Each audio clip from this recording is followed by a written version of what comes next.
I'm Thinking of Ending Things stars Jesse Buckley, Jesse Plemons, Toni Collette, and a few other names that I can't quite recall right now. It's written and directed by Charlie Kaufman, an almost household name at this point. Honestly, director of Eternal Sunshine of the Spotless Mind, Being John Malkovich. You know Charlie Kaufman. You're watching this because it's Charlie Kaufman, or because you've read the book, because this is based on a 2016 novel of the same name. And I'm Thinking of Ending Things it's labeled, when I looked it up prior to this review, it's labeled as a horror/drama. And while there are definitely horror elements in the movie, I'm not quite sure I would label it as such.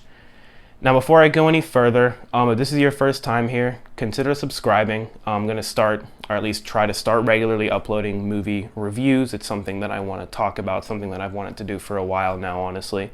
And more importantly, just let me know what you think. Let me know what you think of the video, my style. Let me know if I can improve, how I can improve, because anyone can always improve.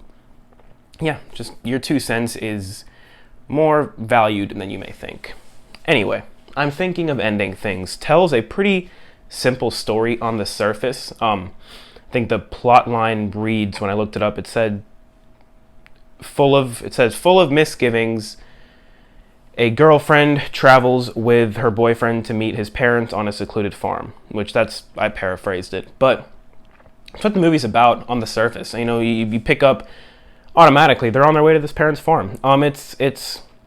It's a very simple story on the surface, but very quickly you realize that there's a lot more to this movie than meets the eye.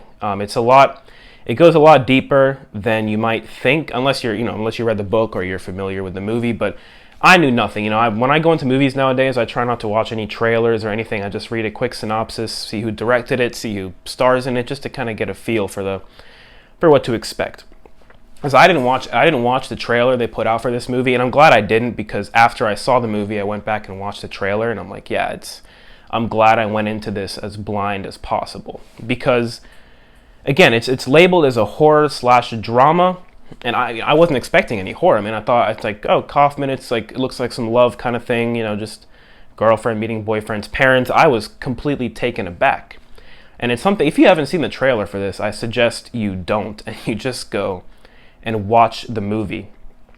Because if you go into this movie hoping that it delivers on its premise, you might be a little bit disappointed, or at the very least really confused. Because this movie, and I'm going to keep this spoiler free. This really isn't like a spoiler. It's honestly kind of alluded to a little bit in the trailer, but there's a lot more to this movie than just girl travels with boy to meet his parents.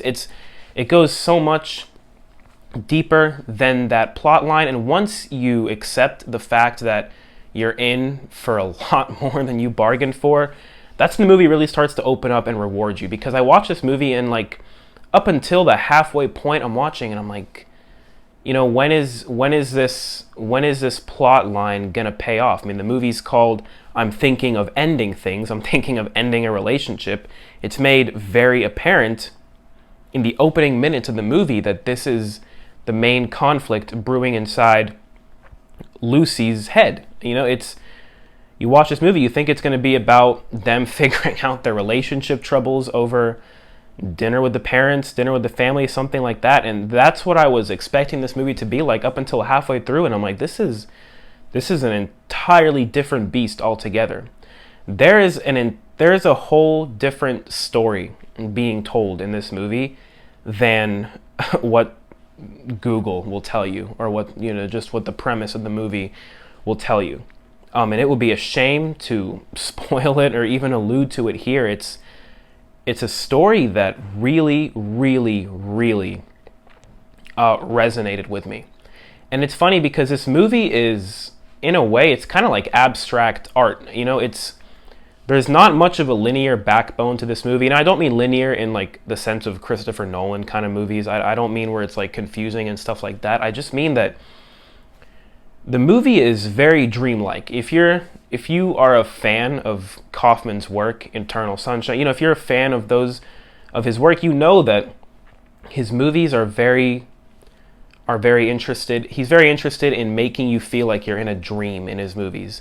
Eternal Sunshine of the Spotless Mind, where you're in Joel's head, you can't even tell what's real, what's not anymore.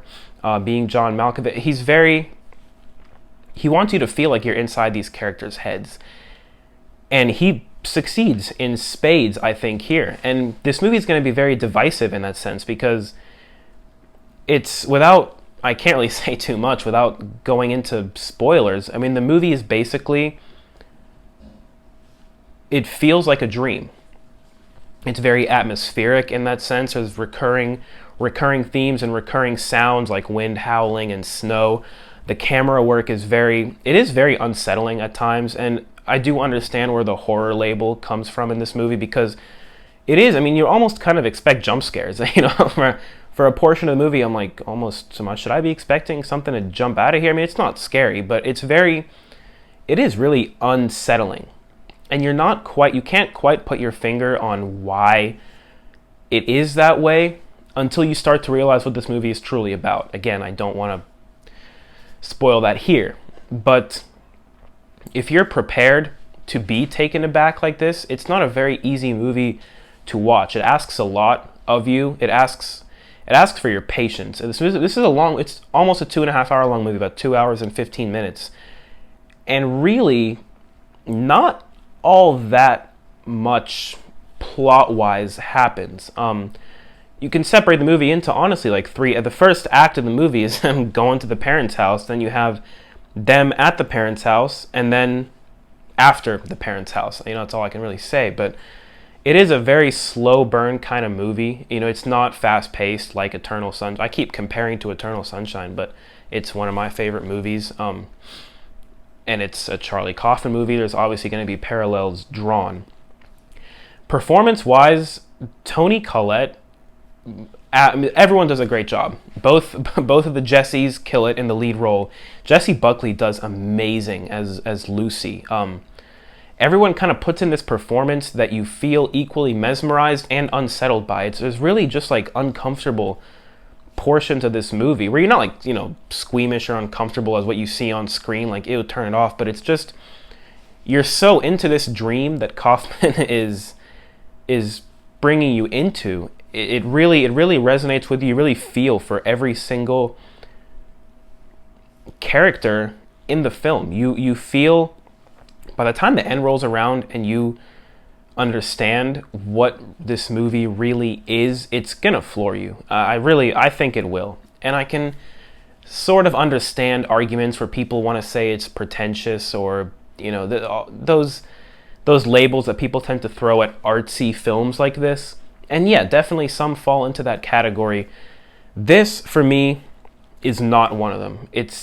This movie is a piece of abstract art, and when you look at abstract art, you study it, you appreciate it, you let that art stir emotion in you. And that's what this movie did for me. This movie was an experience for me to witness, and it just brewed these emotions in me, where I'm like, I'm feeling things that I don't really feel when I watch movies. It's a film about, simply put, it's a film about the human condition. It's a film about humanity and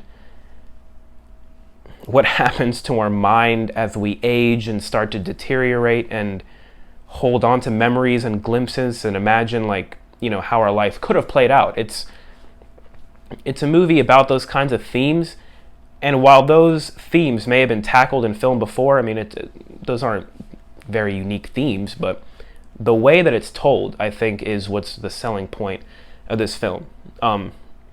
Easily one of the best movies I've seen all year. It floored me, and it's also a movie that demands rewatches. You're going to want to watch this a couple of times, like 2 or 3 times at least, to really, really pick up on. You're going to finish the movie the first time, you'll think you understood the whole thing, and you might have followed it the whole way through, but it's one of those movies where you go back and watch it a second time, and you're going to pick up on a lot of things you missed before.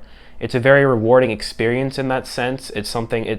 I had a lot of fun with this movie. I had a great time watching this. I could do a whole nother video talking about just spoilers for this movie. I mean, I might, if that's something that anyone would be interested in. But yeah, it's on Netflix. Definitely check it out if you have Netflix. If you have it in you for a movie like this, again, it's not an easy watch, and I can definitely understand the people who don't like it. It's very divisive. On Rotten Tomatoes right now, when I checked, it was at like an 83% critic consensus, and the audience score is like a 47. It's divisive. It's not an easy film to watch. It asks a lot of the viewer, but if you're willing to put in that work, and if you're willing to put in that undivided attention, I think you're going to be rewarded. Sorry. So 4.5 stars for me, honestly. Just a couple of like pacing issues really is what just takes off that last half a star. It's a slow burn, and I like slow burn movies, but in a slow burn, you risk losing the pacing sometimes. And yeah, I do think that there are a couple of, I think that the car rides to and from the parents' house, although they were incredible in the sense of what we were experiencing and what dialogue was being exchanged, I do think that they could have been trimmed down a little bit. But minor complaint. I mean, I'm really just looking for something to nitpick, so it doesn't sound like I'm sucking this movie off. It's great. I really like it. Check it out. 4.5 stars. Thanks for watching, guys. I appreciate it. Again, let me know how I can improve. Let me know what I can do to make these videos better, because I wanna start pumping out some decent content. So yeah, thanks for watching, and until next time, peace.